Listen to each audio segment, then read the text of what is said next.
जिस पार्टी से आज ऋषि सुनक प्रधानमंत्री हैं, यानी ये कंजर्वेटिव पार्टी का नेता हुआ करता था। अब क्या है, आइए आपको चर्चा करके बताते हैं। ठीक है, आपकी चर्चा तो हमने कर ली बीबीसी वालों, अब तुम्हें ओपन चैलेंज हम देते हैं, चर्चा करनी है चर्चिल की, करके दिखा देना। हम मानते हैं हमारी न्यायपालिका ने, हमारे लोकतंत्र ने, हमारे जनता ने जो भी निर्णय लेना है वो लेकर रहेंगे, क्योंकि आपके कहने से हमारे देश के अंदर फैसले नहीं होते। हमने खुद ने फैसले करने के लिए न्यायपालिका को दे रखा है मुद्दा, हो जाएगा जो फैसला होना है। अब तुमको हम इसी बात पर थोड़ा लोकतांत्रिक पाठ पढ़ा देते हैं, आओ थोड़ा मौका बराबरी का देते हैं।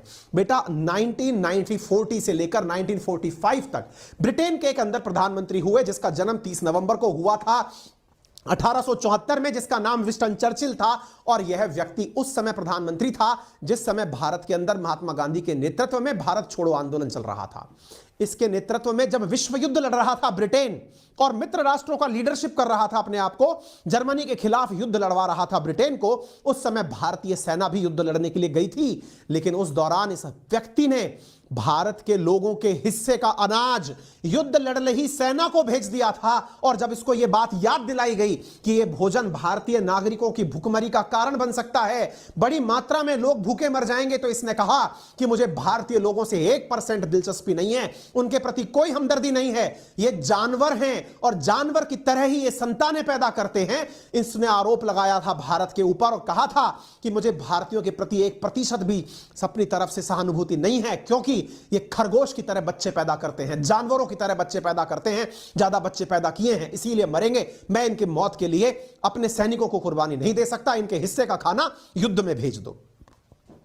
यह था चर्चिल साथियों। अकाल के दौरान भूखे मरे 40 लाख लोग इस व्यक्ति के कारण, क्योंकि उनके हिस्से का पूरा की पूरा भोजन ये अपने सैनिकों के लिए ले गए। ये जो तस्वीरें आप देख रहे हैं, किसी भी देश की यह हिम्मत नहीं थी कि इस तरह की तस्वीरें छाप दे। क्यों? क्योंकि उस समय बंगाल के अंदर सरकार हुआ करती थी मुस्लिम लीग की। उस समय बंगाल संयुक्त बंगाल हुआ करता था और संयुक्त बंगाल के अंदर मुस्लिम लीग का शासन था। और मुस्लिम लीग उस समय चाटुकारिता करने में लगी थी ब्रिटिशर्स का, कि क्यों? क्योंकि अगर देश विभाजन होगा युद्ध के बाद तो हमें एक अलग राष्ट्र मिलेगा। हालांकि उनके बद्दुआएं ऐसी लगी कि उन्हें आज वो देश भी उनको नहीं मिला, बांग्लादेश भी सेपरेट देश बनकर बैठ गया। यही संयुक्त बंगाल हुआ करता था जिसे पूर्वी पाकिस्तान के नाम से मुस्लिम लीग ने मांगा था। ये जो तस्वीरें आप देख रहे हैं, ये उस विंस्टन चर्चिल के द्वारा की गई हरकतें हैं।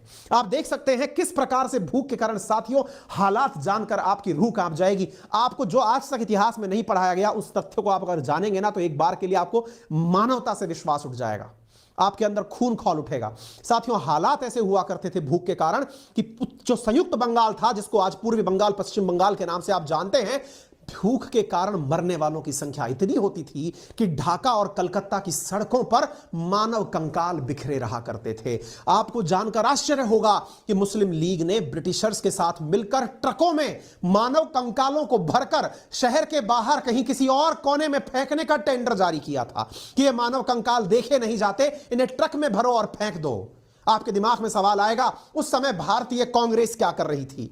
साथियों, उस समय की कांग्रेस में भारत के अंदर महात्मा गांधी जी 1942 के अंदर जब भारत छोड़ो आंदोलन चला रहे थे, उन्हें जेल में डाल दिया गया था। नेहरू जी को भी जेल में डाल दिया गया था, नेताओं को जेल में बंद कर दिया गया था। लेकिन एक भी नेता उस समय यह मांग नहीं कर रहा था कि जो भुखमरी से लोग मर रहे हैं उनके लिए कुछ करो, बल्कि ये सब नेता बैठ करके जर्मनी से युद्ध करने के लिए ब्रिटेन का साथ दे रहे थे। इन्हें डर था कि जर्मनी के लिए अगर ब्रिटेन को कमजोर कर दिया तो संभव है कि भारत में जापान घुस आएगा। यह बात सुभाष चंद्र बोस को 1% पसंद नहीं आई साथियों, और उन्होंने इसी के चलते हुए यहां से निकलकर दुनिया की यात्रा की थी। यह बहुत तगड़ा विषय है। विंस्टन चर्चिल के बारे में कभी चर्चा होगी, आप खुद से कभी इस बारे में खोजकर पढ़ेंगे तो आपको अचानक लगेगा कि यार कुछ और ही था।